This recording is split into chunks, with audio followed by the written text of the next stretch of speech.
Bismillahirrahmanirrahim. Assalamualaikum warahmatullahi wabarakatuh. Alhamdulillahirabbil alamin. Wabihi nasta'in wa ala umurid dunya waddin.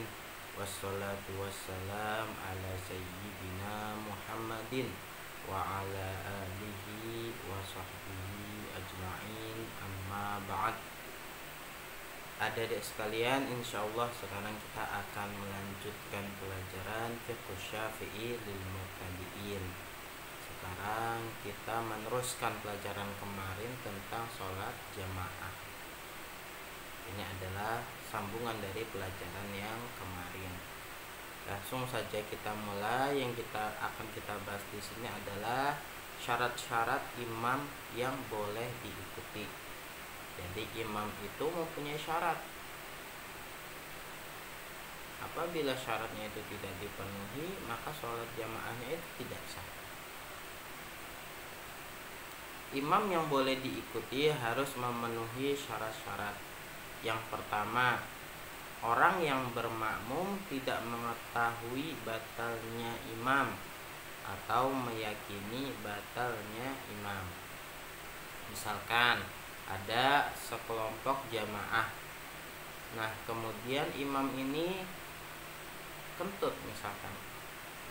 Tetapi nggak ada yang tahu. Nggak ada yang tahu kalau imam ini kentut dan imamnya ini takut untuk membatalkan sholatnya.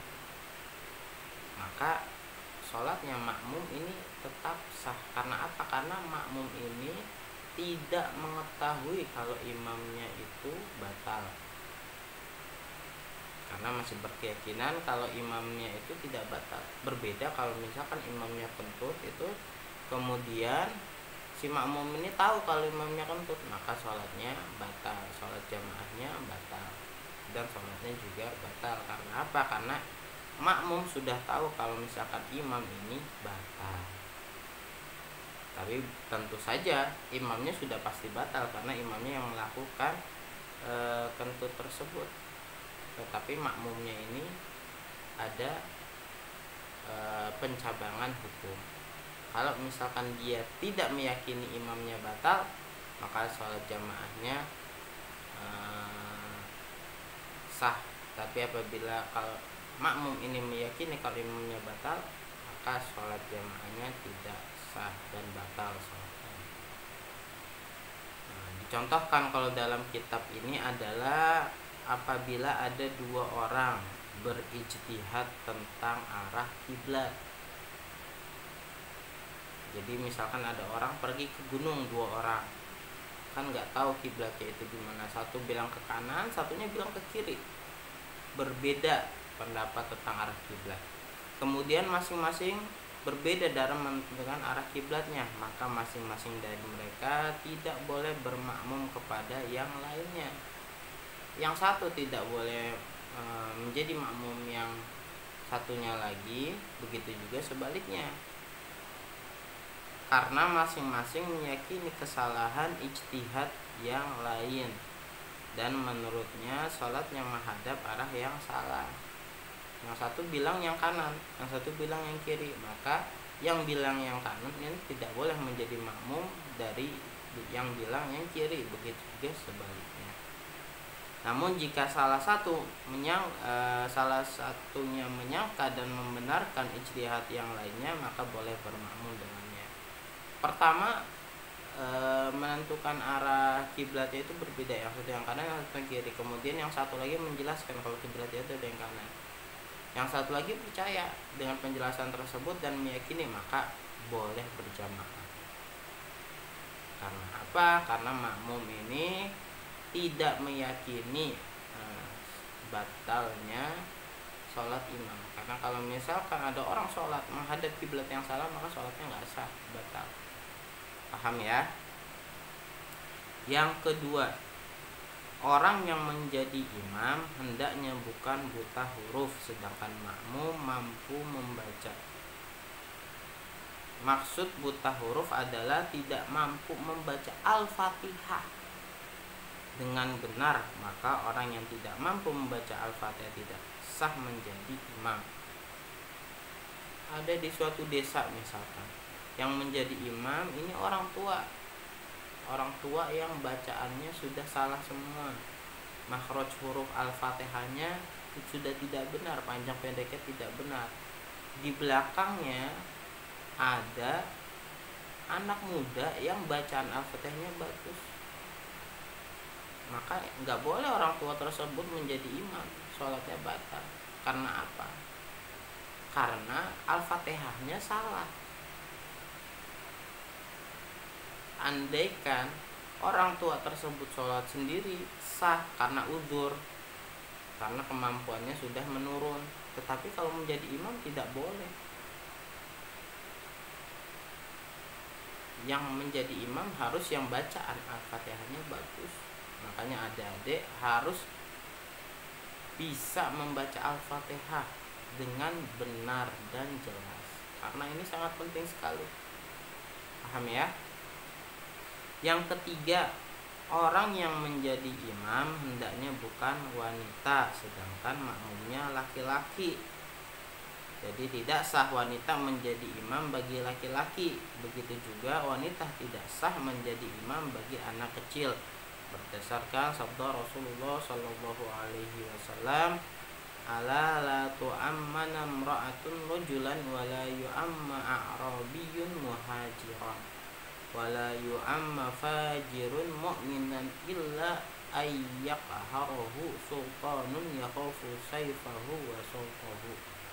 Janganlah seorang wanita menjadi imam bagi laki-laki, tidak pula orang badui menjadi imam bagi muhajir, tidak pula pendosa menjadi imam bagi orang yang beriman, kecuali karena terpaksa oleh penguasa dan dia takut dengan pedang dan cambuknya. Paham ya? Ketika ada di sholat jamaah, kemudian ada orang laki-laki ini datang dan dia tahu kalau misalkan ada jamaah di sana, tetapi imamnya perempuan, maka nggak boleh orang laki-laki tersebut ikut jamaah ke jamaah perempuan tersebut, karena seorang perempuan tidak boleh menjadi imam dari seorang laki-laki. Begitu juga seorang wanita tidak boleh menjadi imam dari seorang anak kecil yang laki-laki. Misalkan kamu sholat di rumah, kamu sudah bisa baca Al-Fatihah, adik-adik sekalian bisa baca Al-Fatihah, kemudian sholat dengan ibunya, maka ibunya ini tidak boleh menjadi imam sholat dari adik-adik. Tapi apa? Tapi adik-adik yang menjadi imam sholat dari ibunya, karena seorang perempuan tidak boleh menjadi imam seorang anak laki-laki. Paham ya? Adapun jika makmumnya wanita, maka hukumnya boleh. Tapi kalau misalkan jamaah itu khusus untuk wanita, misalkan di pondok-pondok yang emang khusus wanita, maka diperbolehkan. Ada bunyai mengimami santriwati-santriwati, maka diperbolehkan, karena yang diimami adalah perempuan, sama-sama perempuan. Dan posisinya itu gimana? Posisi imam berdiri di tengah-tengah shaf pertama. Jadi kalau sholat jamaah, posisi imam itu ada di tengah. Misalkan ada di suatu masjid, maka posisinya ada di tengah-tengah masjid. Apabila ada di dalam rumah, maka posisinya ada di tengah-tengah rumah. Maksudnya ruangan tersebut, ruangan kotak di dalam suatu rumah, maka dia harus ada di tengah-tengah imam. Paham ya? Kemudian orang yang berhak menjadi imam. Orang yang berhak menjadi imam adalah yang pertama, orang yang paling paham agama, kemudian yang akro atau yang paling bagus bacaannya. Misalkan di sana ada kiai, maka kiai ini lebih berhak menjadi imam. Wajib tidak wajib, tapi paling berhak menjadi imam, karena kiai tersebut paham tentang agama. Dan yang kedua ada qori, misalkan orang yang bacaannya bagus, panjang pendeknya, makhrajnya, bacaan Al-Qur'annya dia lebih bagus, maka dia berhak menjadi imam, lebih berhak menjadi imam daripada yang lainnya, daripada yang bacanya tidak bagus. Yang kedua, orang yang paling zuhud, kemudian kemudian yang paling waro. Orang yang paling zuhud itu juga lebih didahulukan untuk menjadi imam. Kemudian setelah orang yang zuhud, orang yang waro ini juga lebih berhak menjadi imam. Orang yang zuhud adalah orang-orang yang tidak pemikirannya atau hatinya itu tidak terpengaruh oleh gemerlapnya dunia. Orang yang tidak terpengaruh oleh dunia, orang yang tidak tertarik oleh dunia, itu adalah orang yang zuhud. Sedangkan orang yang waro adalah orang yang menjaga dirinya dari perkara yang syubhat. Itu lebih dikedepankan untuk menjadi imam daripada yang lainnya. Kemudian yang ketiga, orang yang paling tua, kemudian yang nasabnya paling dekat dengan Rasulullah Shallallahu Alaihi Wasallam. Misalnya kamu sholat di rumah, maka bapak kamu yang berhak menjadi imam. Karena apa? Karena bapak kamu umurnya itu paling tua, lebih berhak menjadi imam. Atau kamu sholat berjamaah, di salah satunya itu ada Habib, yaitu keturunan cucu dari Rasulullah Shallallahu Alaihi Wasallam, maka Habib tersebut yang lebih pantas menjadi imam daripada yang lainnya. Adapun yang keempat adalah anak kecil yang soleh atau berilmu lebih dahulukan daripada yang lainnya. Kemudian yang paling bagus akhlaknya. Apabila adik-adik ini kumpul mau sholat jamaah misalkan, tetapi semuanya anak-anak kecil, anak-anak kelas 7 misalkan, maka yang paling soleh lah yang berhak menjadi imam. Dan yang akhlaknya paling bagus, apabila ada orang anak kecil ini di antara anak kecil yang lain akhlaknya buruk, maka dia nggak boleh jadi imam. Jadi harus yang paling soleh dan yang paling bagus akhlaknya itu lebih berhak menjadi imam. Yang kelima, pemilik rumah lebih didahulukan apabila dia memang pantas menjadi imam. Misalkan apa, ada adik main, si A main ke rumah si B, dan si B ini tentu saja menjadi tuan rumah, maka ketika sholat berjamaah si B ini lebih berhak menjadi imam. Karena apa? Karena si B ini orang yang memiliki rumah. Yang keenam, penguasa dan imam rawatib lebih didahulukan daripada yang lainnya. Maksudnya apa? Misalkan kita berkumpul bersama presiden misalkan, maka presiden ini kalau memang dia itu bisa menjadi imam, bagus menjadi imam, maka dia lebih berhak menjadi imam. Atau bupati, maka bupati ini menjadi imam. Atau gubernur, maka gubernur ini menjadi imam. Atau kepala desa, maka kepala desa ini yang menjadi imam ketika berkumpul. Karena apa? Karena mereka adalah penguasa. Tetapi tentu saja kalau mereka mau menjadi imam, maka harus bacaan Al-Fatihahnya itu bagus. Kalau nggak bagus ya harus orang lain.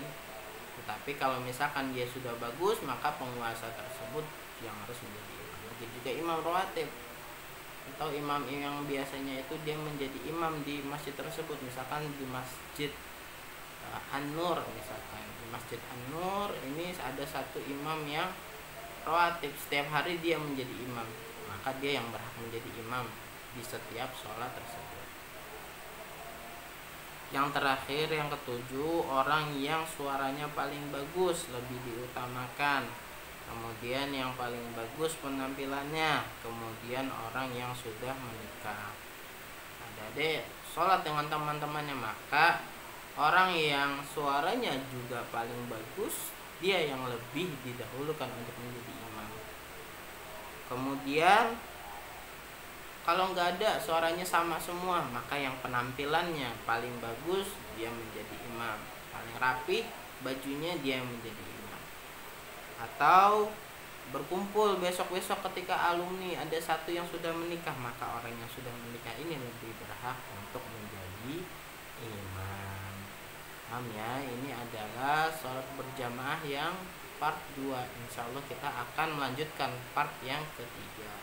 Kurang lebihnya mohon maaf. Wassalamualaikum warahmatullahi wabarakatuh.